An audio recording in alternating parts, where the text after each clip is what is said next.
ꯅꯨꯡꯁꯤꯕ ꯑꯃꯒꯤꯗꯃꯛ ꯄꯣꯛꯉꯝꯗꯅ ꯄꯣꯛꯄ ꯃꯤꯑꯣꯏ ꯃꯕꯣꯛꯄꯨ ꯀꯔꯤꯁꯨ ꯂꯩꯇꯅ ꯍꯥꯠꯄ ꯉꯝꯕ ꯍꯧꯖꯤꯛꯀꯤ ꯆꯥꯎꯈꯠꯂꯛꯄ ꯃꯇꯝ ꯑꯁꯤꯗ ꯃꯥꯒꯤ ꯅꯨꯄꯤ ꯂꯩꯅ ꯂꯩꯅ ꯅꯠꯇ꯭ꯔꯒꯅ ꯃꯥꯒꯤ ꯅꯨꯄꯥ ꯂꯩꯅ ꯂꯩꯅ ꯑꯇꯣꯞꯄ ꯅꯨꯄꯥ ꯅꯨꯄꯤ ꯀꯣꯏꯕ ꯂꯧꯕ ꯆꯠꯅꯔꯤ ꯑꯗꯨꯕꯨ ꯍꯥꯏꯔꯤꯕ ꯑꯁꯤꯗꯒꯤ ꯈꯪꯅꯔꯛꯇꯨꯅ ꯑꯁꯥꯎꯕ ꯀꯌꯥ ꯑꯃ ꯌꯥꯎꯅꯔꯤꯕꯅꯤ ꯁꯥꯎꯔꯕ ꯃꯤꯑꯣꯏꯅ ꯀꯔꯤ ꯇꯧꯒꯅꯤ ꯍꯥꯏꯕ ꯑꯐ ꯐꯠꯇ ꯈꯟꯊꯕ ꯉꯝꯗꯦ ꯁꯥꯎꯔꯤꯕꯅꯤ ꯍꯥꯏꯗꯨꯅ ꯃꯗꯨꯗ ꯂꯧꯔꯨꯕ ꯐꯠꯇꯕ ꯗꯤꯁꯤꯖꯟ ꯑꯃꯅ ꯄꯨꯟꯁꯤ ꯆꯨꯞꯄ ꯃꯗꯨꯅ ꯅꯤꯡꯉꯝꯗꯕ ꯑꯋꯥꯕ ꯇꯥꯈꯤꯕ ꯌꯥꯎꯈꯤꯗꯕꯁꯨ ꯅꯠꯇꯦ ꯉꯁꯤꯒꯤ ꯊꯧꯗꯣꯛ ꯋꯥꯔꯤ ꯑꯁꯤ ꯃꯌꯥꯝ ꯄꯨꯟꯅ ꯇꯥꯃꯤꯟꯅꯗꯨꯅ ꯃꯇꯧ ꯀꯔꯝꯅ ꯀꯔꯤ ꯃꯔꯝꯗꯒꯤ ꯊꯣꯛꯈꯤꯕ ꯊꯧꯗꯣꯛꯅꯣ ꯍꯥꯏꯕ ꯈꯪꯃꯤꯟꯅꯁꯤ ꯎꯠꯇꯔ ꯄ꯭ꯔꯗꯦꯁꯀꯤ ꯑꯃꯦꯊꯤ ꯗꯤꯁꯇ꯭ꯔꯤꯛꯀꯤ ꯃꯅꯨꯡ ꯆꯟꯅ ꯁꯤꯕ꯭ꯔꯇꯒꯟꯖ ꯄꯨꯂꯤꯁ ꯁ꯭ꯇꯦꯁꯟꯅ ꯀꯣꯟꯕ ꯑꯔꯣꯔꯥ ꯚꯋꯥꯅꯤ ꯀꯧꯕ ꯃꯐꯝ ꯑꯃ ꯂꯩ ꯍꯥꯏꯔꯤꯕ ꯃꯐꯝ ꯑꯁꯤꯗ ꯑꯋꯁꯇꯤ ꯅꯤꯋꯁ ꯀꯧꯕ ꯄ꯭ꯔꯣꯄꯔꯇꯤ ꯑꯃ ꯂꯩꯔꯝꯃꯤ ꯍꯥꯏꯔꯤꯕ ꯃꯐꯝ ꯑꯁꯤ ꯃꯤ ꯌꯥꯝꯅ ꯇꯤꯟꯕ ꯗꯨꯀꯥꯟ ꯌꯥꯝꯅ ꯂꯩꯕ ꯃꯐꯝ ꯑꯃꯅꯤ ꯍꯥꯏꯔꯤꯕ ꯗꯨꯀꯥꯟ ꯑꯁꯤꯒꯤ ꯃꯅꯤꯡꯗ ꯌꯨꯝ ꯚꯔꯥ ꯁꯥꯟꯗꯣꯛꯇꯨꯅ ꯊꯝꯂꯤꯕꯅꯤ ꯍꯥꯏꯔꯤꯕ ꯊꯧꯗꯣꯛ ꯑꯁꯤ 2024 ꯑꯣꯛꯇꯣꯕꯔ ꯍꯧꯔꯛꯄꯗ ꯊꯣꯛꯈꯤꯕꯅꯤ ꯃꯇꯝ ꯑꯁꯤꯗ ꯅꯕꯔꯥꯇꯤꯒꯤ ꯀꯨꯝꯍꯩ ꯍꯧꯔꯝꯗꯥꯏꯒꯤ ꯃꯇꯝ ꯑꯃꯅꯤ ꯍꯥꯏꯔꯤꯕ ꯀꯨꯝꯍꯩ ꯑꯁꯤ ꯅꯨꯃꯤꯠ 4ꯅꯤ ꯆꯨꯞꯅ ꯇꯧꯒꯗꯕ ꯀꯨꯝꯍꯩ ꯑꯃꯅꯤ ꯑꯗꯨꯒ ꯍꯥꯏꯔꯤꯕ ꯑꯋꯁꯇꯤ ꯅꯤꯋꯁ ꯑꯁꯤꯒꯤ ꯃꯥꯌꯣꯛꯅꯕꯗ ꯃꯥ ꯑꯋꯥ ꯚꯕꯥꯅꯤꯒꯤ ꯃꯟꯗꯤꯔ ꯑꯃ ꯂꯩ ꯍꯥꯏꯔꯤꯕ ꯃꯟꯗꯤꯔ ꯑꯁꯤꯗ ꯀꯨꯝꯍꯩ ꯆꯥꯎꯅ ꯄꯥꯡꯊꯣꯛꯂꯝꯃꯤ ꯍꯥꯏꯔꯤꯕ ꯀꯨꯝꯍꯩ ꯑꯁꯤ 3 ꯑꯣꯛꯇꯣꯕꯔꯗꯒꯤ ꯄꯥꯡꯊꯣꯛꯈꯤꯕꯅꯤ ꯑꯗꯨꯒ ꯊꯧꯗꯣꯛ ꯊꯣꯛꯈꯤꯕ ꯑꯁꯤꯁꯨ 3 ꯑꯣꯛꯇꯣꯕꯔꯗ ꯊꯣꯛꯈꯤꯕꯅꯤ ꯅꯨꯃꯤꯗꯥꯡ ꯋꯥꯏꯔꯝꯒꯤ ꯃꯇꯝꯅꯤ ꯃꯇꯝ ꯑꯁꯤꯗ ꯃꯐꯝ ꯑꯗꯨꯒꯤ ꯑꯀꯣꯏꯕꯗ ꯌꯥꯝꯂꯕ ꯃꯤꯌꯥꯝ ꯑꯃ ꯂꯩꯔꯝꯃꯤ ꯃꯐꯝ ꯑꯗꯨꯒꯤ ꯃꯟꯗꯤꯔꯁꯤꯡꯗ ꯂꯥꯏꯁꯣꯟ ꯏꯁꯩ ꯁꯛꯄ ꯁꯣꯟꯕ ꯇꯧꯅꯔꯝꯃꯤ ꯑꯗꯨꯒ ꯍꯥꯏꯔꯤꯕ ꯃꯐꯝ ꯑꯗꯨꯒꯤ ꯗꯨꯀꯥꯟꯁꯤꯡꯒꯤ ꯄꯔꯦꯡꯗ ꯃꯦꯗꯤꯀꯦꯜ ꯁ꯭ꯇꯣꯔ ꯑꯃ ꯂꯩꯔꯝꯃꯤ ꯁ꯭ꯇꯣꯔ ꯑꯗꯨ ꯔꯥꯝ ꯃꯅꯣꯍꯔ ꯌꯥꯗꯕꯅ ꯐꯝꯕꯅꯤ ꯃꯍꯥꯛꯅ ꯄꯨꯡ 8ꯀꯤ ꯑꯗꯨꯋꯥꯏꯗ ꯌꯥꯝꯅ ꯍꯧꯕ ꯃꯈꯣꯜ ꯑꯃ ꯇꯥꯔꯝꯃꯤ ꯑꯍꯥꯟꯕꯗꯗꯤ ꯀꯨꯝꯍꯩ ꯄꯥꯡꯊꯣꯛꯂꯤꯕ ꯑꯗꯨꯅ ꯐꯥꯌꯔ ꯀ꯭ꯔꯦꯀꯔ ꯊꯥꯕ ꯑꯣꯏꯔꯝꯒꯅꯤ ꯍꯥꯏꯅ ꯈꯜꯂꯝꯃꯤ ꯑꯗꯨꯕꯨ ꯕꯣꯝꯕ꯭ꯂꯥꯒꯤ ꯃꯈꯣꯜꯗꯒꯤꯁꯨ ꯍꯦꯟꯅ ꯍꯧꯕ ꯃꯈꯣꯜ ꯑꯃꯅꯤ ꯃꯍꯥꯛꯅ ꯃꯇꯝ ꯑꯗꯨꯗ ꯍꯥꯏꯔꯤꯕ ꯑꯗꯨ ꯅꯣꯡꯃꯩ ꯃꯈꯣꯜ ꯑꯣꯏꯔꯝꯒꯗ꯭ꯔꯥ ꯍꯥꯏꯗꯨꯅ ꯆꯤꯡꯅꯔꯝꯃꯤ ꯑꯗꯨꯕꯨ ꯑꯍꯥꯟꯕꯗꯗꯤ ꯊꯣꯏꯗꯣꯛꯅ ꯈꯟꯖꯤꯜꯂꯨꯗꯦ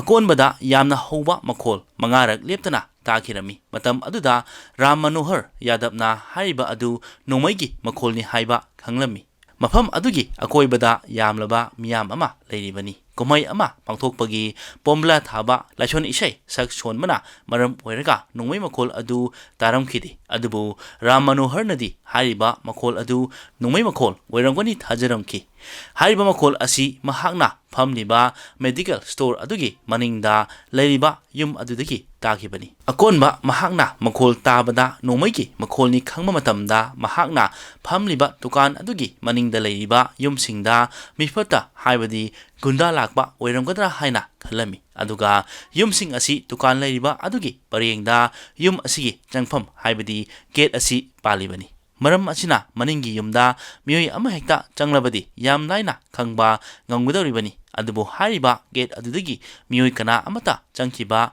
ꯎꯔꯝꯗꯦ ꯅꯣꯡꯃꯩ ꯃꯈꯣꯜ ꯇꯥꯕꯗꯒꯤ ꯔꯥꯝ ꯃꯅꯣꯍꯔ ꯌꯥꯗꯕꯅ ꯃꯥ ꯗꯨꯔꯒꯥ ꯄꯇꯥꯂꯣꯝꯗ ꯆꯦꯜꯂꯛꯂꯝꯃꯤ ꯍꯥꯏꯔꯤꯕ ꯃꯐꯝ ꯑꯁꯤ ꯃꯤꯇꯔ 100ꯃꯨꯛꯇ ꯂꯥꯞꯅꯕ ꯃꯐꯝ ꯑꯃꯅꯤ ꯃꯍꯥꯛꯅ ꯃꯐꯝ ꯑꯁꯤꯗ ꯆꯦꯜꯂꯛꯂꯤꯕ ꯑꯁꯤ ꯍꯥꯏꯔꯤꯕ ꯃꯐꯝ ꯑꯁꯤꯗ ꯄꯨꯂꯤꯁ ꯃꯌꯥꯝ ꯑꯃ ꯗ꯭ꯌꯨꯇꯤ ꯇꯥꯗꯨꯅ ꯂꯩꯔꯤꯕꯅꯤ ꯃꯔꯝ ꯑꯁꯤꯅ ꯔꯥꯝ ꯃꯅꯣꯍꯔ ꯃꯊꯟꯗ ꯌꯨꯝꯗ ꯆꯪꯕꯕꯨꯗꯤ ꯄꯨꯂꯤꯁꯀ ꯂꯣꯏꯅꯅ ꯆꯪꯕꯅ ꯍꯦꯟꯅ ꯐꯩ ꯈꯟꯗꯨꯅ ꯃꯐꯝ ꯑꯗꯨꯗ ꯂꯥꯛꯈꯤꯕꯅꯤ ꯑꯁꯨꯝꯅ ꯃꯥꯅ ꯄꯨꯂꯤꯁꯀꯤ ꯃꯅꯥꯛꯇ ꯆꯦꯟꯁꯤꯟꯗꯨꯅ ꯄꯥꯎ ꯇꯝꯂꯝꯃꯤ ꯃꯍꯥꯛꯀꯤ ꯗꯨꯀꯥꯟ ꯑꯗꯨꯒꯤ ꯃꯅꯤꯡꯗ ꯌꯨꯝ ꯑꯃ ꯂꯩ ꯍꯥꯏꯔꯤꯕ ꯌꯨꯝ ꯑꯁꯤꯗꯒꯤ ꯅꯣꯡꯃꯩ ꯀꯥꯞꯈꯤꯕꯒꯤ ꯃꯈꯣꯜ ꯇꯥꯏ ꯃꯐꯝ ꯑꯁꯤꯗ ꯆꯠꯇꯨꯅ ꯌꯦꯡꯃꯤꯟꯅꯅꯕ ꯍꯥꯏꯔꯝꯃꯤ ꯑꯁꯨꯝꯅ ꯌꯨꯝ ꯑꯗꯨꯗ ꯄꯨꯂꯤꯁ ꯑꯃꯗꯤ ꯃꯤꯑꯣꯏ ꯈꯔ ꯂꯥꯛꯂꯝꯃꯤ ꯌꯨꯝ ꯑꯗꯨꯒꯤ ꯆꯪꯐꯝꯗ ꯄꯥꯜꯂꯤꯕ ꯒꯦꯠ ꯑꯗꯨꯒꯤ ꯄꯨꯅꯥ ꯑꯗꯨꯁꯨ ꯀꯥꯏꯔꯝꯃꯤ ꯑꯗꯨꯒ ꯃꯐꯝ ꯑꯁꯤ ꯒꯂꯤ ꯑꯃ ꯑꯣꯏꯕꯅ ꯃꯔꯝ ꯑꯣꯏꯔꯒ ꯅꯨꯡꯊꯤꯜꯒꯤ ꯃꯇꯝꯗꯁꯨ ꯀꯌꯥ ꯉꯥꯟꯗꯕ ꯑꯃ ꯑꯣꯏꯔꯝꯃꯤ ꯅꯨꯡꯊꯤꯜ ꯑꯣꯏꯔꯕꯁꯨ ꯕꯜꯕ ꯊꯥꯜꯂꯝꯃꯤ ꯒꯂꯤ ꯑꯗꯨ ꯆꯪꯂꯒ ꯂꯩꯔꯤꯕ ꯌꯨꯝ ꯑꯁꯤ ꯄꯤꯛꯇꯛꯅ ꯇꯧꯕ ꯊꯣꯡ 2ꯈꯛ ꯄꯥꯟꯕ ꯌꯨꯝ ꯑꯃꯅꯤ ꯌꯨꯝ ꯑꯁꯤ ꯁꯥꯕ ꯂꯣꯏꯗꯕꯒꯤ ꯃꯊꯛꯇ ꯁꯥꯠ ꯍꯩꯔꯒ ꯃꯊꯛ ꯍꯥꯞꯀꯠꯇꯅ ꯂꯩꯔꯤꯕꯅꯤ ꯑꯗꯨꯕꯨ ꯃꯊꯛꯇ ꯀꯥꯅꯕ ꯁꯤꯔꯤ ꯑꯃꯗꯤ ꯂꯩꯔꯝꯃꯤ ꯑꯗꯨꯒ ꯁꯤꯔꯤ ꯀꯥꯐꯝ ꯃꯅꯥꯛꯇ ꯏꯁꯤꯡꯒꯤ ꯇꯦꯡꯀꯤ ꯑꯃꯗꯤ ꯍꯦꯟꯄꯝ ꯂꯩꯔꯝꯃꯤ ꯍꯦꯟꯄꯝ ꯑꯁꯤꯒꯤ ꯃꯅꯥꯛꯇ ꯇꯩꯔꯕ ꯅꯨꯄꯥ ꯑꯃꯒꯤ ꯑꯁꯤꯕ ꯍꯛꯆꯥꯡ ꯇꯥꯗꯨꯅ ꯂꯩꯔꯝꯃꯤ ꯑꯗꯨꯒ ꯍꯛꯆꯥꯡ ꯑꯗꯨꯒ ꯊꯪꯅꯅ ꯅꯨꯄꯤ ꯑꯃꯒꯤ ꯊꯋꯥꯏ ꯌꯥꯎꯗ꯭ꯔꯕ ꯍꯛꯆꯥꯡ ꯑꯃꯒꯁꯨ ꯂꯩꯔꯝꯃꯤ ꯑꯗꯨꯒ ꯌꯥꯝꯅ ꯅꯨꯡꯉꯥꯏꯇꯕ ꯑꯃꯅ ꯃꯐꯝ ꯑꯗꯨꯗꯒꯤ ꯈꯣꯡꯀꯥꯞ ꯈꯔ ꯆꯠꯂꯒ ꯑꯉꯥꯡ 2ꯒꯤ ꯑꯁꯤꯕ ꯍꯛꯆꯥꯡ ꯇꯥꯗꯨꯅ ꯂꯩꯔꯝꯕ ꯊꯦꯡꯅꯈꯤ ꯌꯨꯝ ꯑꯁꯤꯗ ꯃꯈꯣꯏ ꯄꯨꯟꯅ ꯃꯤꯑꯣꯏ 4ꯒꯤ ꯑꯁꯤꯕ ꯍꯛꯆꯥꯡ ꯇꯥꯗꯨꯅ ꯂꯩꯔꯝꯈꯤꯕꯅꯤ ꯑꯗꯨꯒ ꯃꯤꯑꯣꯏꯁꯤꯡ ꯑꯁꯤꯗ ꯅꯣꯡꯃꯩꯅ ꯀꯥꯞꯈꯤꯕꯒꯤ ꯅꯣꯡꯃꯩ ꯃꯔꯨ ꯄꯥꯟꯕꯒꯤ ꯇꯥꯛꯐꯝ ꯇꯥꯔꯝꯃꯤ ꯅꯣꯡꯃꯩ ꯃꯔꯨꯒꯤ ꯁꯦꯜꯁꯨ ꯃꯐꯝ ꯑꯗꯨꯗ ꯇꯥꯔꯝꯈꯤ ꯁꯤꯔꯦ ꯍꯥꯏꯅꯔꯤꯕ ꯅꯨꯄꯤ ꯑꯗꯨ ꯃꯤꯑꯣꯏ ꯈꯔꯅ ꯁꯣꯔ ꯍꯣꯜꯂꯤ ꯍꯥꯏꯕ ꯈꯪꯕ ꯉꯝꯂꯝꯃꯤ꯫ ꯄꯨꯂꯤꯁꯅ ꯃꯈꯣꯏ ꯃꯔꯤꯕꯨ ꯈꯨꯗꯛꯇ CHC ꯍꯣꯁꯄꯤꯇꯥꯜꯗ ꯄꯨꯈꯠꯂꯝꯃꯤ꯫ ꯔꯥꯝ ꯃꯅꯣꯍꯔꯅ ꯅꯣꯡꯃꯩꯒꯤ ꯃꯈꯣꯜ ꯇꯥꯈꯤꯕ ꯑꯗꯨꯒ ꯄꯨꯂꯤꯁꯇ ꯄꯥꯎ ꯇꯝꯗꯨꯅ ꯌꯨꯝ ꯑꯗꯨꯗ ꯂꯥꯛꯈꯤꯕ ꯑꯁꯤ ꯃꯇꯝ ꯌꯥꯝꯅ ꯈꯦꯠꯅꯕꯗꯤ ꯅꯠꯇꯦ, ꯑꯗꯨꯕꯨ ꯍꯣꯁꯄꯤꯇꯥꯜꯗ ꯄꯨꯈꯠꯂꯕ ꯃꯇꯨꯡ ꯅꯨꯄꯤ ꯑꯃ ꯁꯣꯔ ꯍꯣꯜꯂꯤ ꯍꯥꯏꯕꯗꯨꯁꯨ ꯌꯥꯎꯅ ꯃꯈꯣꯏ ꯃꯔꯤꯃꯛ ꯗꯣꯛꯇꯔꯅ ꯁꯤꯔꯦ ꯍꯥꯏꯔꯝꯃꯤ꯫ ꯑꯁꯨꯝꯅ ꯃꯈꯣꯏꯒꯤ ꯍꯛꯆꯥꯡ ꯑꯁꯤ ꯄꯣꯁꯠꯃꯣꯔꯇꯦꯝ ꯇꯧꯅꯕ ꯇꯧꯔꯝꯃꯤ꯫ ꯑꯗꯨꯒ ꯂꯩꯈꯤꯗ꯭ꯔꯕ ꯃꯈꯣꯏ ꯃꯔꯤ ꯑꯗꯨ ꯀꯅꯥ ꯀꯅꯥꯅꯣ ꯍꯥꯏꯕ ꯈꯪꯗꯣꯛꯅꯕ ꯗꯨꯀꯥꯟꯒꯤ ꯃꯤꯑꯣꯏꯁꯤꯡ ꯑꯃꯗꯤ ꯌꯨꯝ ꯑꯗꯨꯒꯤ ꯃꯄꯨꯗ ꯍꯪꯂꯝꯃꯤ꯫ ꯃꯇꯝ ꯑꯗꯨꯗ ꯃꯈꯣꯏ ꯃꯤꯑꯣꯏꯁꯤꯡ ꯑꯗꯨ ꯈꯪꯕ ꯉꯝꯂꯝꯃꯤ꯫ ꯃꯈꯣꯏ ꯃꯔꯤꯒꯤ ꯃꯅꯨꯡꯗ ꯅꯨꯄꯥ ꯑꯃ ꯌꯥꯎꯕ ꯑꯗꯨꯒꯤ ꯃꯤꯡꯅ ꯁꯨꯅꯤꯜ ꯀꯨꯃꯥꯔ ꯀꯧꯏ, ꯒꯣꯔꯃꯦꯟꯠ ꯁ꯭ꯀꯨꯜ ꯑꯃꯒꯤ ꯑꯣꯖꯥꯅꯤ꯫ ꯃꯥꯒꯤ ꯄꯣꯁꯇꯤꯡ ꯑꯁꯤꯅ ꯔꯥꯏꯄꯨꯔ ꯁꯤꯡꯄꯨꯔ ꯗꯤꯁꯇ꯭ꯔꯤꯛꯀꯤ ꯃꯅꯨꯡ ꯆꯟꯅ ꯂꯩꯕ ꯕꯟꯍ꯭ꯋꯥꯅꯥ ꯀꯧꯕ ꯈꯨꯡꯒꯪ ꯑꯃꯒꯤ ꯄ꯭ꯔꯥꯏꯃꯥꯔꯤ ꯁ꯭ꯀꯨꯜꯗ ꯑꯦꯁꯤꯁꯇꯦꯟꯠ ꯇꯤꯆꯔ ꯑꯃ ꯑꯣꯏꯅ ꯊꯕꯛ ꯇꯧꯕꯅꯤ꯫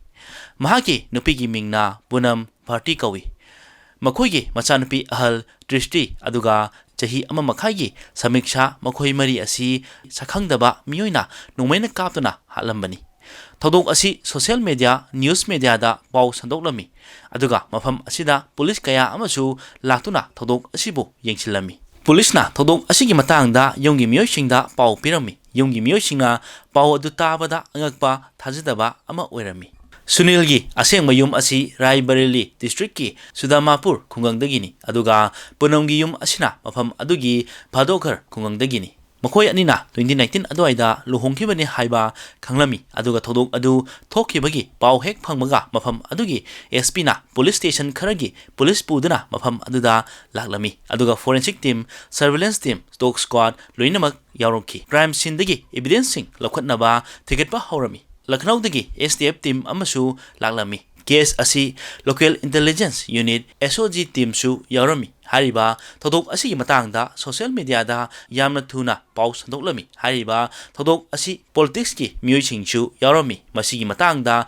ꯗꯤꯁꯀꯁꯟ ꯇꯧꯅꯔꯝꯃꯤ, ꯑꯗꯨꯒ ꯑꯣꯄꯣꯖꯤꯁꯟ ꯄꯥꯔꯇꯤꯒꯤ ꯃꯤ ꯑꯃꯗꯤ ꯔꯨꯂꯤꯡ ꯄꯥꯔꯇꯤꯒꯤ ꯃꯤꯑꯣꯏꯁꯤꯡꯅ ꯇ꯭ꯋꯤꯠ ꯇꯧꯕ ꯍꯧꯔꯝꯃꯤ꯫ ꯄꯨꯂꯤꯁꯅ ꯌꯥꯝ ꯅꯛꯅ ꯂꯩꯔꯤꯕ ꯃꯐꯝ ꯑꯃꯗ ꯀꯔꯤꯁꯨ ꯈꯪꯗꯕ ꯏꯃꯨꯡ ꯑꯃꯒꯤ ꯃꯤꯑꯣꯏ ꯃꯔꯤꯕꯨ ꯃꯤꯐꯠꯇꯅ ꯌꯨꯝ ꯑꯗꯨꯗ ꯆꯪꯂꯛꯂꯒ ꯃꯇꯧ ꯀꯔꯝꯅ ꯅꯣꯡꯃꯩꯅ ꯀꯥꯞꯇꯨꯅ ꯍꯥꯠꯈꯤꯕꯅꯣ ꯍꯥꯏꯅ ꯍꯪꯅꯔꯝꯃꯤ꯫ ꯊꯧꯗꯣꯛ ꯊꯣꯛꯐꯝꯗꯒꯤ ꯀꯥꯞꯊꯣꯛꯈ꯭ꯔꯕ ꯅꯣꯡꯃꯩ ꯃꯔꯨꯒꯤ ꯇꯣꯛꯅꯤꯡ 9 ꯐꯪꯈꯤ, ꯑꯗꯨꯒ ꯀꯥꯞꯇ꯭ꯔꯤꯕ ꯃꯔꯨ ꯑꯃꯁꯨ ꯃꯐꯝ ꯑꯗꯨꯗꯒꯤ ꯐꯪꯕ ꯉꯝꯈꯤꯔꯝꯃꯤ꯫ ꯑꯁꯤꯗ ꯅꯠꯇꯅ ꯄꯤꯁꯇꯣꯜꯒꯤ ꯑꯍꯥꯡꯕ ꯃꯦꯒꯖꯤꯟ ꯑꯃꯁꯨ ꯐꯪꯈꯤꯔꯝꯃꯤ꯫ ꯃꯐꯝ ꯑꯁꯤ ꯕꯖꯥꯔꯒ ꯌꯥꯝꯅ ꯅꯛꯅ ꯂꯩꯕ ꯃꯐꯝ ꯑꯃꯅꯤ꯫ ꯃꯐꯝ ꯑꯁꯤꯗ ꯃꯤꯐꯠꯇ ꯑꯁꯤꯅ ꯕꯖꯥꯔ ꯑꯁꯤꯗꯒꯤ ꯆꯪꯂꯛꯈꯤꯕ ꯑꯣꯏꯔꯝꯒꯅꯤ, ꯑꯗꯨꯕꯨ ꯍꯪꯂꯤꯕ ꯋꯥꯍꯪꯗꯤ ꯃꯈꯣꯏ ꯃꯤꯑꯣꯏ ꯃꯔꯤꯕꯨ ꯅꯣꯡꯃꯩꯅ ꯀꯥꯞꯇꯨꯅ ꯍꯥꯠꯂꯕ ꯃꯇꯨꯡ ꯃꯇꯧ ꯀꯔꯝꯅ ꯅꯥꯟꯊꯣꯛꯇꯨꯅ ꯆꯦꯟꯈꯤꯕꯅꯣ ꯍꯥꯏꯅ ꯍꯪꯅꯔꯝꯃꯤ꯫ ꯃꯐꯝ ꯑꯗꯨꯗ ꯃꯁꯤꯡ ꯌꯥꯝꯂꯕ ꯄꯨꯂꯤꯁꯁꯨ ꯂꯩꯔꯤꯕꯅꯤ꯫ ꯃꯤꯑꯣꯏ ꯑꯁꯤꯅ ꯒꯂꯤꯗꯒꯤ ꯂꯥꯛꯈꯤꯕ ꯑꯣꯏꯔꯝꯒꯅꯤ, ꯑꯗꯨꯕꯨ ꯃꯤꯑꯣꯏ ꯑꯁꯤꯅ ꯀꯔꯝꯕ ꯂꯝꯕꯤꯗꯒꯤ ꯅꯥꯟꯊꯣꯛꯇꯨꯅ ꯆꯠꯈꯤꯕꯅꯣ ꯍꯥꯏꯕ ꯈꯪꯕ ꯉꯝꯗ꯭ꯔꯤ꯫ ꯌꯨꯝ ꯑꯗꯨꯒꯤ ꯃꯃꯥꯡꯗ ꯆꯦꯛꯀꯤ ꯋꯥꯜ ꯑꯃ ꯂꯩ꯫ ꯋꯥꯜ ꯑꯗꯨꯒꯤ ꯃꯅꯥꯛꯇ ꯁ꯭ꯇ꯭ꯔꯛꯆꯔ ꯑꯃ ꯂꯩ꯫ ꯍꯥꯏꯔꯤꯕ ꯁ꯭ꯇ꯭ꯔꯛꯆꯔ ꯑꯁꯤ ꯇꯣꯏꯂꯦꯠ ꯁꯥꯅꯕ ꯊꯣꯡꯒꯠꯄ ꯑꯃꯁꯨ ꯃꯥꯜꯂꯤ꯫ ꯊꯣꯡꯒꯠꯇꯨꯅ ꯂꯩꯔꯤꯕ ꯑꯗꯨꯗꯒꯤ ꯀꯥꯈꯠꯇꯨꯅ ꯋꯥꯜ ꯀꯥꯟꯊꯣꯛꯇꯨꯅ ꯆꯦꯟꯈꯤꯕ ꯑꯣꯏꯔꯝꯕ ꯌꯥꯏ꯫ ꯃꯐꯝ ꯑꯗꯨ ꯌꯨꯝ ꯑꯃꯒ ꯑꯃꯒ ꯂꯣꯟꯅꯗꯨꯅ ꯂꯩꯕ ꯃꯐꯝ ꯑꯃꯅꯤ꯫ ꯃꯤꯑꯣꯏ ꯑꯗꯨꯅ ꯌꯨꯝꯊꯛꯇ ꯀꯥꯗꯨꯅ ꯆꯠꯈꯤꯕ ꯑꯣꯏꯔꯝꯒꯗ꯭ꯔꯥ ꯍꯥꯏꯅ ꯆꯤꯡꯅꯔꯝꯃꯤ꯫ ꯊꯧꯗꯣꯛ ꯑꯁꯤꯗ ꯊꯤꯒꯠꯅꯕ ꯄꯨꯂꯤꯁ ꯇꯤꯝ 4-5 ꯁꯦꯝꯗꯨꯅ ꯃꯥꯒꯤ ꯊꯕꯛ ꯁꯤꯟꯅꯔꯝꯃꯤ꯫ ꯇꯤꯝ ꯑꯃꯅ ꯃꯐꯝ ꯑꯗꯨꯗ ꯊꯝꯕ CCTV ꯀꯦꯃꯦꯔꯥꯒꯤ ꯐꯨꯇꯦꯖꯁꯤꯡ ꯆꯦꯛ ꯇꯧꯕ ꯍꯧꯔꯝꯃꯤ꯫ ꯑꯁꯨꯝꯅ ꯃꯥꯒꯤ ꯊꯕꯛ ꯇꯧꯔꯝꯃꯤ꯫ ꯍꯧꯖꯤꯛꯁꯨ ꯄꯨꯂꯤꯁꯅ ꯊꯧꯗꯣꯛ ꯑꯁꯤ ꯃꯤꯑꯣꯏ ꯑꯃꯈꯛꯇꯅ ꯇꯧꯈꯤꯕꯔꯥ ꯅꯠꯇ꯭ꯔꯒꯅ ꯃꯤꯑꯣꯏ ꯈꯔꯅ ꯇꯧꯈꯤꯕꯔꯥ ꯍꯥꯏꯕ ꯈꯪꯕ ꯉꯝꯗ꯭ꯔꯤꯕꯅꯤ, ꯑꯗꯨꯕꯨ ꯄꯨꯂꯤꯁꯇ ꯄꯤꯁꯇꯣꯜ ꯑꯃꯒꯤ ꯃꯦꯒꯖꯤꯟ ꯐꯪꯈꯤꯕ ꯑꯗꯨꯅ ꯊꯧꯗꯣꯛ ꯑꯁꯤ ꯃꯤꯑꯣꯏ ꯑꯃꯈꯛꯇꯅꯇꯧꯕ ꯑꯣꯏꯔꯝꯒꯗ꯭ꯔꯥ ꯍꯥꯏꯅ ꯆꯤꯡꯅꯔꯝꯃꯤ꯫ ꯂꯩꯀꯥꯏ ꯑꯗꯨꯒꯤ ꯃꯤꯑꯣꯏꯁꯤꯡꯅ ꯍꯥꯏꯔꯛꯄꯒꯤ ꯃꯇꯨꯡ ꯏꯟꯅ ꯁꯨꯅꯤꯜ ꯀꯨꯃꯥꯔ ꯑꯁꯤ ꯏꯆꯝ ꯆꯝꯖꯕ ꯃꯤꯑꯣꯏ ꯑꯃꯅꯤ꯫ ꯃꯍꯥꯛꯅ ꯊꯥ 3ꯃꯨꯛꯀꯤ ꯃꯃꯥꯡꯗ ꯃꯥꯒꯤ ꯅꯨꯄꯤ ꯑꯉꯥꯡꯒ ꯂꯣꯏꯅꯅ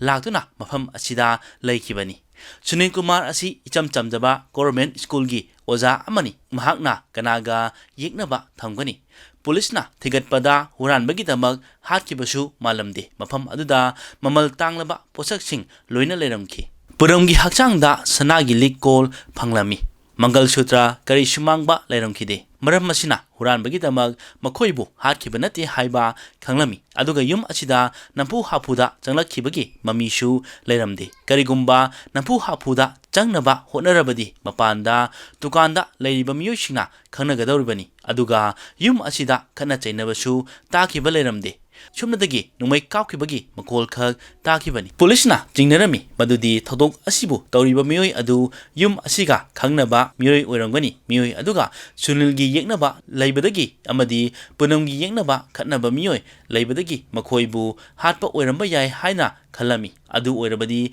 ꯄꯤꯛꯂꯤꯕ ꯑꯉꯥꯡ ꯑꯅꯤ ꯍꯥꯠꯂꯤꯕꯁꯤꯅ ꯀꯔꯤ ꯃꯔꯝꯒꯤ ꯑꯣꯏꯔꯝꯒꯅꯤ? ꯃꯈꯣꯏꯒ ꯀꯅꯥꯒꯕꯨ ꯌꯦꯛꯅꯕ ꯂꯩꯒꯅꯤ? ꯄꯨꯂꯤꯁ ꯇꯤꯝ ꯑꯃꯅ ꯁꯨꯅꯤꯜ ꯑꯃꯗꯤ ꯄꯨꯅꯝꯒꯤ ꯌꯨꯝꯗꯁꯨ ꯆꯠꯂꯝꯃꯤ ꯋꯥꯍꯪ ꯄꯥꯎꯍꯪ ꯇꯧꯅꯕ꯫ ꯄꯨꯂꯤꯁꯅ ꯁꯨꯅꯤꯜꯒꯤ ꯃꯄꯥꯗ ꯋꯥꯍꯪ ꯈꯔ ꯇꯧꯕꯗ ꯁꯨꯅꯤꯜꯒꯤ ꯃꯄꯥꯅ ꯆꯤꯡꯅꯔꯝꯃꯤ꯫ ꯁꯨꯅꯤꯜꯒꯤ ꯃꯐꯝꯗ ꯀꯔꯤꯒꯨꯝꯕ ꯑꯃ ꯊꯣꯛꯂꯝꯒꯅꯤ꯫ ꯃꯄꯥꯅ ꯍꯥꯟꯅꯅ ꯈꯪꯂꯝꯂꯤꯕ ꯑꯁꯤꯒꯤ ꯃꯔꯝꯁꯨ ꯂꯩꯔꯝꯃꯤ꯫ ꯑꯗꯨꯕꯨ ꯑꯍꯥꯟꯕꯗ ꯁꯨꯅꯤꯜꯒꯤ ꯃꯃꯥꯡꯒꯤ ꯄꯨꯟꯁꯤ ꯋꯥꯔꯤ ꯍꯥꯟꯅ ꯈꯪꯃꯤꯟꯅꯁꯤ꯫ ꯁꯨꯅꯤꯜ ꯀꯨꯃꯥꯔ ꯃꯍꯥꯛꯀꯤ ꯃꯌꯥꯝꯕ ꯑꯃꯁꯨ ꯂꯩꯔꯤꯕꯅꯤ꯫ ꯃꯍꯥꯛꯅ ꯃꯨꯝꯕꯥꯏꯗ ꯃꯥꯒꯤ ꯐꯦꯃꯤꯂꯤꯒ ꯄꯨꯟꯅ ꯂꯩꯕꯅꯤ꯫ ꯃꯈꯣꯏꯒꯤ ꯃꯄꯥ ꯔꯥꯝ ꯀꯨꯃꯥꯔꯅ ꯅꯣꯡꯃꯒꯤ ꯑꯐꯪꯕ ꯊꯕꯛ ꯁꯨꯗꯨꯅ ꯃꯆꯥꯁꯤꯡꯕꯨ ꯆꯥꯎꯅꯕ ꯌꯣꯛꯂꯛꯈꯤ, ꯂꯥꯏꯔꯤꯛ ꯂꯥꯏꯁꯨ ꯇꯝꯍꯟꯗꯨꯅ ꯁꯦꯝꯂꯛꯈꯤꯕꯅꯤ꯫ ꯃꯍꯥꯛꯀꯤ ꯃꯌꯥꯝꯕꯁꯨ ꯅꯣꯡꯃꯒꯤ ꯑꯐꯪꯕ ꯊꯕꯛ ꯁꯨꯔꯝꯃꯤ꯫ ꯑꯗꯨꯒ ꯁꯨꯅꯤꯜ ꯀꯨꯃꯥꯔꯅ 2018 ꯑꯗꯨꯋꯥꯏꯗ ꯌꯨꯄꯤ ꯄꯨꯂꯤꯁꯅ ꯀꯟꯁꯇꯦꯕꯜ ꯂꯧꯅꯕ ꯚꯦꯀꯦꯟꯁꯤ ꯑꯣꯔꯗꯔ ꯑꯃ ꯊꯣꯛꯂꯝꯃꯤ꯫ ꯃꯇꯝ ꯑꯗꯨꯗ ꯁꯨꯅꯤꯜꯁꯨ ꯀꯟꯁꯇꯦꯕꯜ ꯑꯗꯨꯗ ꯑꯦꯄ꯭ꯂꯤꯀꯦꯁꯟ ꯄꯤꯁꯤꯟꯗꯨꯅ ꯇ꯭ꯔꯥꯏ ꯇꯧꯔꯝꯃꯤ꯫ ꯂꯥꯏꯕꯛ ꯐꯕꯗꯒꯤ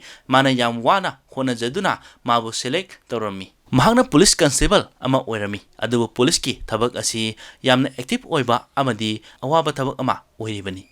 ꯄꯨꯂꯤꯁꯀꯤ ꯊꯕꯛ ꯑꯁꯤ ꯀ꯭ꯔꯤꯃꯤꯅꯦꯜ, ꯍꯨꯔꯥꯟ ꯆꯤꯟꯊꯤ, ꯍꯩꯁꯤꯡꯕ ꯀꯌꯥꯒ ꯊꯦꯡꯅꯒꯗꯧꯔꯤꯕꯅꯤ꯫ ꯃꯔꯝ ꯑꯁꯤꯅ ꯄꯨꯂꯤꯁ ꯑꯃ ꯑꯣꯏꯔꯕꯁꯨ ꯈꯔ ꯍꯩꯁꯤꯡꯕ, ꯃꯤꯉꯝꯕ ꯑꯃꯗꯤ ꯑꯣꯏꯕ ꯃꯊꯧ ꯇꯥꯔꯝꯃꯤ꯫ ꯑꯗꯨꯕꯨ ꯁꯨꯅꯤꯜꯗꯤ ꯌꯥꯝꯅ ꯆꯝꯖꯕ ꯃꯤꯑꯣꯏ ꯑꯃꯅꯤ꯫ ꯁꯨꯅꯤꯜꯅ ꯊꯥ ꯈꯔ ꯄꯨꯂꯤꯁꯀꯤ ꯊꯕꯛ ꯇꯧꯔꯕ ꯃꯇꯨꯡꯗ ꯃꯍꯥꯛꯅ ꯈꯪꯂꯝꯃꯤ ꯄꯨꯂꯤꯁꯀꯤ ꯊꯕꯛ ꯑꯁꯤ ꯃꯍꯥꯛꯀ ꯆꯥꯟꯅꯗ꯭ꯔꯦ꯫ ꯃꯍꯥꯛꯅ ꯀꯟꯁꯇꯦꯕꯜꯒꯤ ꯊꯕꯛ ꯇꯧꯔꯕ ꯃꯇꯨꯡꯗ ꯄꯨꯅꯝꯒ ꯂꯨꯍꯣꯡꯈꯤꯕꯅꯤ꯫ ꯁꯨꯅꯤꯜꯅ ꯄꯨꯂꯤꯁꯀꯤ ꯊꯕꯛ ꯇꯧꯔꯕ ꯃꯇꯨꯡ ꯊꯕꯛ ꯑꯁꯤꯕꯨ ꯄꯥꯝꯂꯛꯇꯕꯗꯒꯤ ꯁꯨꯅꯤꯜꯅ ꯕꯦꯁꯤꯛ ꯁꯤꯛꯁꯥ ꯄꯔꯤꯁꯠ ꯎꯠꯇꯔ ꯄ꯭ꯔꯗꯦꯁꯀꯤ ꯚꯦꯀꯦꯟꯁꯤ ꯂꯩꯕꯗꯒꯤ ꯁꯨꯅꯤꯜꯅ ꯑꯦꯄ꯭ꯂꯥꯏ ꯇꯧꯔꯝꯃꯤ꯫ ꯃꯇꯝ ꯑꯗꯨꯗꯁꯨ ꯂꯥꯏꯕꯛ ꯐꯕꯅ ꯍꯥꯏꯒꯗ꯭ꯔꯥ ꯃꯍꯥꯛꯀꯤ ꯃꯍꯩꯗꯨꯅ ꯍꯥꯏꯒꯗ꯭ꯔꯥ ꯊꯕꯛ ꯑꯗꯨ ꯈꯜꯂꯝꯈꯤ꯫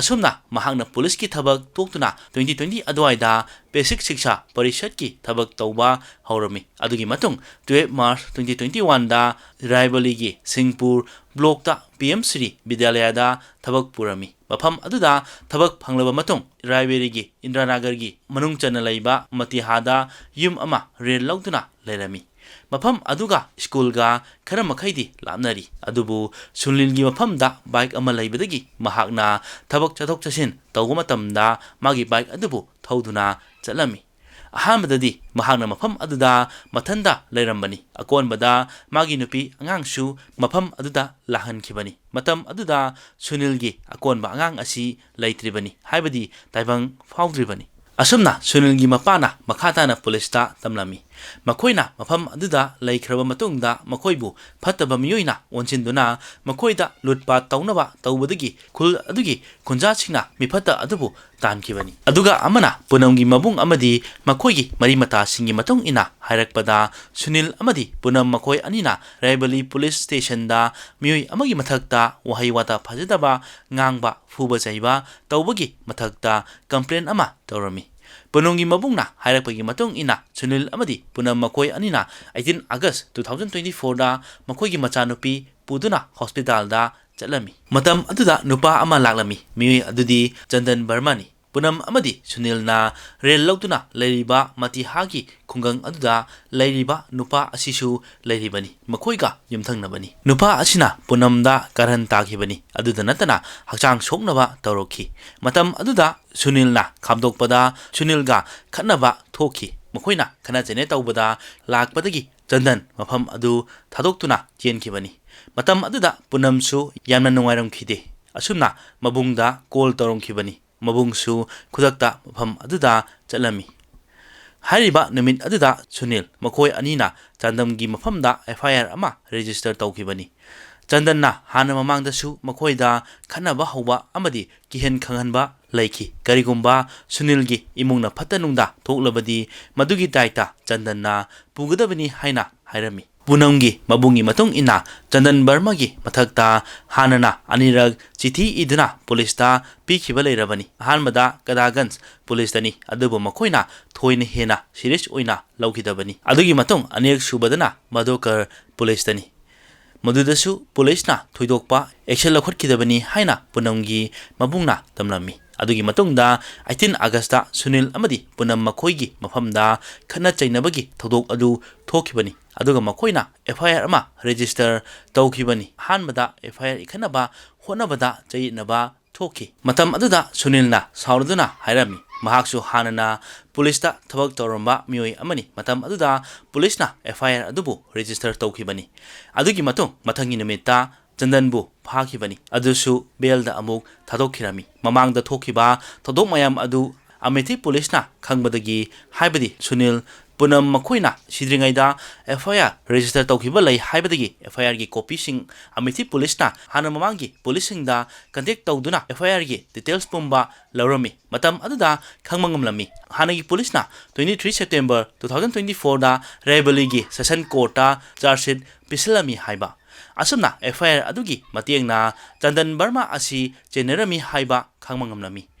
ꯍꯥꯏꯔꯤꯕ ꯃꯤꯁꯤ ꯑꯁꯤꯁꯨ ꯆꯟꯗꯟ ꯕꯔꯃꯥꯅ ꯍꯥꯠꯄ ꯑꯣꯏꯔꯝꯒꯗ꯭ꯔꯥ ꯍꯥꯏꯕ ꯆꯤꯡꯅꯔꯤꯕꯅꯤ ꯑꯗꯨꯕꯨ ꯃꯍꯥꯛꯅ ꯍꯥꯠꯂꯕꯗꯤ ꯀꯔꯤ ꯃꯔꯝꯒꯤꯗꯃꯛ ꯍꯥꯠꯀꯗꯧꯔꯤꯕꯅꯣ ꯍꯥꯏꯅ ꯀꯨꯞꯅ ꯊꯤꯖꯤꯟꯕ ꯍꯧꯔꯝꯃꯤ ꯑꯁꯨꯝꯅ ꯄꯨꯂꯤꯁꯅ ꯆꯟꯗꯟ ꯕꯔꯃꯥꯒꯤ ꯌꯨꯝꯗ ꯆꯠꯂꯝꯃꯤ ꯆꯟꯗꯟ ꯕꯔꯃꯥ ꯑꯁꯤ ꯂꯦꯕ ꯇꯦꯛꯅꯤꯁꯤꯌꯟ ꯑꯃꯅꯤ ꯃꯍꯥꯛꯅ ꯇꯣꯉꯥꯟ ꯇꯣꯉꯥꯟꯕ ꯍꯣꯁꯄꯤꯇꯥꯜꯗ ꯊꯕꯛ ꯇꯧꯈ꯭ꯔꯕꯅꯤ ꯃꯍꯥꯛ ꯑꯁꯤ ꯔꯦꯜꯕꯔꯤꯒꯤ ꯇꯤꯂꯦꯀꯣꯠꯇ ꯂꯩꯕꯅꯤ ꯃꯈꯣꯏ ꯏꯃꯨꯡ ꯑꯁꯤ ꯃꯐꯝ ꯑꯗꯨꯗ ꯄꯨꯟꯅ ꯂꯩꯕꯅꯤ ꯑꯗꯨꯕꯨ ꯃꯍꯥꯛꯅ ꯊꯕꯛ ꯇꯧꯕꯒꯤ ꯃꯇꯤꯍꯥꯗ ꯂꯩꯕꯅꯤ ꯃꯐꯝ ꯑꯗꯨ ꯍꯥꯟꯅ ꯃꯃꯥꯡꯗ ꯁꯨꯅꯤꯜ ꯑꯃꯗꯤ ꯄꯨꯅꯝꯅ ꯂꯩꯔꯝꯕ ꯃꯐꯝꯅꯤ ꯄꯨꯂꯤꯁꯅ ꯇꯤꯂꯦꯀꯣꯠꯇ ꯂꯩꯕ ꯆꯟꯗꯟꯒꯤ ꯌꯨꯝꯗ ꯆꯠꯂꯝꯃꯤ ꯃꯇꯝ ꯑꯗꯨꯗ ꯆꯟꯗꯟꯗꯤ ꯌꯨꯝꯗ ꯂꯩꯔꯝꯈꯤꯗꯦ ꯄꯨꯂꯤꯁꯅ ꯆꯟꯗꯟꯒꯤ ꯃꯌꯥꯝꯕꯗ ꯑꯃꯦꯊꯤꯗ ꯊꯣꯛꯂꯤꯕ ꯊꯧꯗꯣꯛ ꯑꯗꯨꯒꯤ ꯃꯇꯥꯡꯗ ꯍꯥꯏꯕꯗ ꯆꯟꯗꯟꯒꯤ ꯃꯌꯥꯝꯕꯁꯨ ꯄꯨꯂꯤꯁꯇ ꯍꯥꯏꯔꯝꯃꯤ ꯊꯧꯗꯣꯛ ꯑꯁꯤ ꯆꯟꯗꯟꯁꯨ ꯌꯥꯎꯔꯝꯕ ꯌꯥꯏ ꯃꯔꯝꯗꯤ ꯍꯥꯟꯅꯅ ꯁꯨꯅꯤꯜ ꯃꯈꯣꯏꯒꯤ ꯏꯃꯨꯡꯗ ꯀꯣꯏꯁꯦꯟ ꯁꯦꯟꯅꯗꯨꯅ ꯂꯩꯈꯤꯕꯅꯤ ꯑꯃꯔꯣꯝꯗ ꯄꯨꯅꯝꯒꯤ ꯃꯃꯥꯅ ꯍꯥꯏꯔꯛꯄꯒꯤ ꯃꯇꯨꯡ ꯏꯟꯅ ꯄꯨꯅꯝꯒꯤ ꯃꯃꯥ ꯃꯄꯥꯗꯁꯨ ꯀꯤꯍꯟꯕ ꯂꯩꯈ꯭ꯔꯕꯅꯤ ꯃꯈꯣꯏꯕꯨ ꯂꯦꯝꯅ ꯊꯥꯔꯣꯏ ꯍꯥꯏꯗꯨꯅ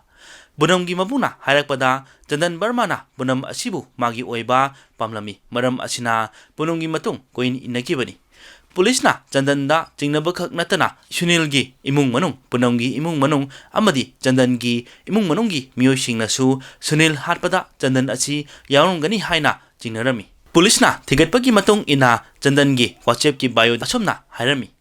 5 people are going to die I will show you soon 하이나 탐람바 탱나키 하리바 바이오 아시기 마tung 인나 미오이 머리 아마디 시크라바니 아두디 하우직 항리와 와항디 망아 수가다바 미오이 아시 까나노 하이바 아시니 Punonggi mabungna hairakbada mga suba miyoy adu mahak oigani hairami mahakna punonggi awaba taraba matamda mahakna tuina pau phaunarami mahakna chandangi wari pumba loina khanglami maram asina chandan nasu mabu hakadaba oiramgani haina chingnaduna akiba kaya ama oiramki matam aduda chandan asi mafam khangdana lot khrabani aduga punonggi mabunggi punsisu aruba phibam amada leiribani Chandanna mangondasu hanaba torokpa yai haina kinaribani asumna leinaringaida postmortemgi report laglammi maduda Sunilgi hakchangda nongmai maru ahum palami amana thabakta panmani aduga ani amana hakchangdagi phawdokkibani punamdana maru ani palami maru ani magi hakchangdagi phangkhirami aduga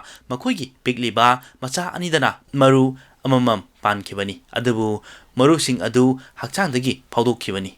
Pulisna thodok thokphamdagi kapthokkraba maru mapan aduga kapthoktriba maru ama phangkiba leirabani maru taretna makhoi marida pankibani aduga kapthokkiba ani lemhoriba asina hakchangda panhodaba maru oiramgani haina khanarami asumna pulisna chandangi CDR call recording details yenglami thodok thokkiba numita haibadi 3 October gi pung 3 aduaida Deepak kauba mioi amaga phonda wari sanaki haiba khangmangamlami aduga amana chandangi phone location yengma matamdasu Sunilgi yunggi manakta leiba uramki pulisna Deepak asi kanano haina thigatpa horami Deepak asi mobile phone yonba dukan ama leirami mafam asi Sunilna leiriba yum adudagi meter 50 mukta lapna leiba mafam amadani mahaki manakta Chandanna magi bullet bike ta thauduna lakhibani aduga bike adu Deepakki dukan mamangda khamlamnaga mandirda chaluge haina chakhibani matam aduda Deepakti dukanda leramde lai khurumbagi chakhirami magi mapana dukan senaduna lehobani aduga pung khara leiraga Chandanna hatu laklaga magi bike thauduna chakhibani Chandanna lakpa matamda Deepakta phone su torami mahak asi magi dukanda lai haiduna aduga Deepak asi Chandangi yamna lapnaba mari mata amasu थोक्लिबनी अदुबु चंदनना Hana ममांगदा मफम अदुदा लाखिबा लेरमदे अदुबु October की तांग अहुमगी निमित्ता चंदनना लाखिबा असी दीपक की मपा अमदी दीपकनसु अंगकपा थाजदबा अमा ओइरमी हौजिक्ति पुलिसना थौदोक असी हाइबदी मिसी असी चंदन बर्माना हातपा ओइरमगनी हाइबा थाजरमी अदुबु चंदन Burma असी मफम खंगदना लोतुना लैख्रबनी पुलिसनसु माबु फानबा थीरिबनी चंदन बर्माबु फाद्रबदी असेंग करिनो हाइबा खंगबा ngमोइदोरिबनी मफम खुदिंगदा चंदन बर्माबु थीरिबनी toll plaza खुदिंगी check तौरिबनी हाइबा मफम असिदगी अतोपा मफम अमदा चेनखिबा ngमदनबा चेक्सिन थौरांग लखोटलिबनी 4 October की नुमिदांग वायरमदा नोइदागी STF ना चंदनबु जेवर टोल प्लाजादगी फाखिरमी महागना दिल्ली चन्नबा तौरमनी असमना फारबा मतुंग वहांग पहंग तौबदा असेंगबा पुंबा लोइना हाइदोलमखिबनी चही अमा मखागी ममांगदा पुनमगा थेनखिबनी पुनम अमदी मागी नुपा सुनीलगा मतिहादा लाक्तुना लैखिबनी मतम अदुदा मखोइना लैरिबा अदुगा चंदनना लैरिबा असिगा युमथंगना लैमिनबनी असुमना युमथंगनबा मियुइ अमा ओइना इचम चमना खंगनरमी असुमना मतम खरा लैमिनबदा मखोइ युमथंगनबा मसेल यामना थाजनबा कोइनदबा अमा ओइनरमी अदुगा सुनीलना लम अमसु लैरमी मतम अदुदा मागी नुपी पुनमना नोमिनी उहलमी अदुगा लम अदुगी रजिस्ट्रेशन तौ मतमदसु चंदनसु डेस्टिफाइड तौरमी असुमना सुनीलना मागी थबकीदमक स्कूल चलमी मागी नुपीना अंगांगा लोइनना युमदा लैहवी चंदन सुनील अमदी पुनम मखोइ युमथंगनबा मियोइ अमा ओइना खंगनबा अरे लेता शेयर तौनदुना लैमिनरमी चंदनसु पुनमगी युमदा कोइबा लाक्पा हौरमी असुमना पुनम अमदी चंदन मखोइ अनि वरी सुम सानबदगी फागी जुगाई तौनरमी तमना तमना मखोइना वरी सानबदगी इखंग खंगदना मखोइ अनि नुंसिनबा हौरखी मतम अदुदा पुनमगी मचानुपी समीक्षासु ताइबंग फाउखिबा मतमनी थोदोक थोखिबा मतमदा समीक्षागी चही असि अमा मखाइ ओइखरबनी अदुना ताकपदी चंदन अमदी पुनम मखोइ अनिना मरी लेरकपा असि चही अमा मखाइदगी लेरखिबनी अंगांग उन्नबदगी हेन पुनम अमदी चंदनगा मखोइ अनिगी मरी नक्सिनखिबा हेंगतखिबनी अदुबु हारिबा असि पुनमगी मबुंगना यारमखिदे चंदनना पुनमदा कोइतान तानबनी चंदनना पुनमबु पामजखिबनी अदुबु सोशल मीडिया की अकाउंट अमदी WhatsApp स्टेटसना पुनम अमदी चंदन मखोइ अनि मरी लेनरमी हाइना ताकलमी चंदनना मागी नुपा सुनीलबु थादोक्तुना मागा पुना लैबा पामलमखि अदुबु चंदनना खंगनरिबा पामजरिबा नुपी असि मचा मवा लेरबा नुपी अमनी मचा मवा लेरबा नुपी अमना अतोप नुपा अमगा लोतुना मरी थमलबसु नोम नत्रगा नोमदी असेम करिनो हाइबा खंगलकदबा लेरबनी असुमना नोम मखोइ अनिगी मरी असिसु सुनीलना खंगलकलमखि सुनीलसु सारोंखि अदुगी असाउबा कया फाददुना मागी नुपी पुनमदा थेमजिन्दुना वखल ताहलमी असुमना मागी नुपीनसु माना तौरुरिबा थबक असि लाले हाइबा खंगलकपदगी मागी नुपाना हाइबदा यारदुना पुनमना चंदनदगी लापथोकपा हौगिबनी अदुबु चंदनदी पुनमगा लापथोकपा पामलमदे पुनम याउदुना लैबा ngमलमदे अदुगी मतुंगदा चंदनना पुनमदा अवाबा पीबा किहन खंगहनबा तौबा हौरखिबनी अमेथेगी युमदगी हाइबदी थोदोक थोखिबा युम अदुदगी डायरी अमसु फंगमंगमकी मदुदा चेमाय अहुमलोंगी लव लेटर अमसु फंखिरमी हाइबा लव लेटर असि चंदनना पुनमगी दमक इखिबनी पुनमगा अमुक नक्सिननबा वाइसु हाइरमी अदुगा पुनम याउदबदा चंदनगी पुंसी असि अवाबा अमा ओइरे हाइनसु चिठी अदुदा इरमकी अदुगी मतुंगदा 18 अगस्त चंदनना खन्नबा हौखिबा सुनीलगसु फुना चैना थोखिबनी अदुगी मतुंगदा FIR अमा रजिस्टर तौखिबनी अदुगा अमना पुनमना लापथोखरबा मतुंगदा फाउबा चंदनना नतै चादबा फोटो कया अमा थारखिबा लेरमी पुनमना चंदनगी नंबर अदु ब्लॉक तौबा अमदी नंबर सिंग अदुबु डिलीट तौरबसु अमुका चंदनना नंफुदा मागी नंबर अदुबु सेव तौहलमी अदुगा नातै चादबा वारी कया अमसु साननबा होनरमी हाइना पुनमगी मबुंगना हायरखिबनी मखाताना हायरकपदा रक्षा पंधनगी निमित्ता पुनमना चंदनदा खुबागनासु थाखिबा लै हायरमी अदुबु चंदनना पुनमगी मफमदगी लापथोकपगी वखलदी खलमदे चंदनना निंगलकपा खुदिंगमक तौरमी मागी वखलदा Poonam खक्तमक फंगलगदी हाइदुना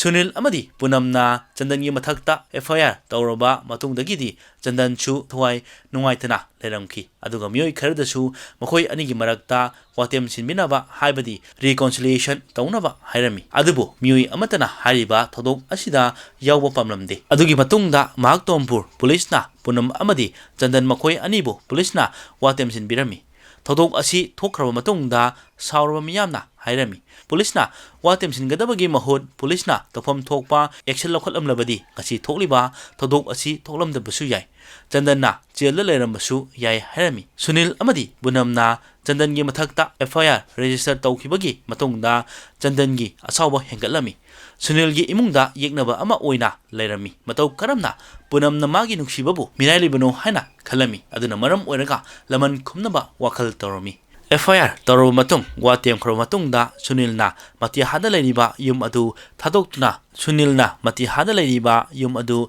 tuminna amethida lakhibani haiba mafam asi chandanadi khangdribani chandanna hairapagi matung inna 18 August khana chaina thokraba matung FIR ikharkibagi matungda chandan masa mathanda sijanabasu honaramki ahanbada Indranagargi turelda chongthakibani adudasu mafam adugi khunjasingna uhobadagi kankibani akonbadana hu chakibani adudasu hinghaukibani 3 October da Sunilgi yumda laktuna makogi imung oina hatlaba matung chandan masa mathandasu sijanaba tawrongki masa mathanda nomaina kapsinjabada misfire oikibani aduga amuka hana masa mathanda kapsinaba hotnabada masa mathanda kapsinba sijaba gamkidabani maram asina oiramba yai kapthoktriba nongmai maru ama phangkibadu aduga maru ama misfire oikiba adusu makoigi imungi myoida kapada oikibani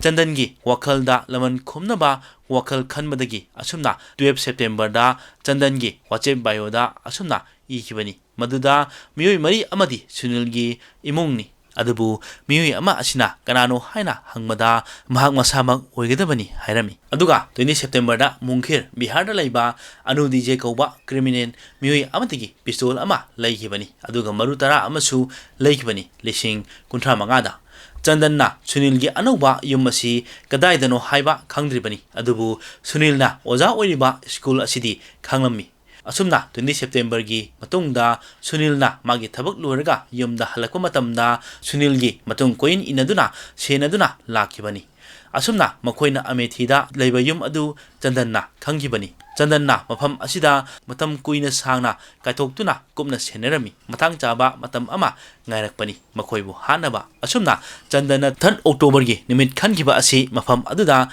mela laiba miyoi yamna tinba kumhai ama laibagi nomai makol adusu phajana taroidaba oibadagi amadi nanthokpada khudong chaba oigani khanduna 3 October asi khangibani asumna chandana magi bike bullet ta lakibani aduga mandirda chatkani hajilamlaga bike adu tipakki tukan mamangda khamlamlaga chatkibani asumna chandanna sunilgi yumda chatkibani sunilna thong hangduna chandanbu changhankibani aduga makoi khanaba haurami adugi matungda chandanna nungmai lokhoktuna punamgi mamangda sunil amadi angangsingbu nungmaina kaptuna hatkibani aduga ikon kona punambu nungmaina kapkibani maram asinani pulisna punamgi yumda changlakpa matamda punamna sor holamliba adu makoi maribu halaba matungda chandanna masa mathanda sijanaba honakibani adubu misfire oibadagi amuka sijage tawbada ngamkhidabani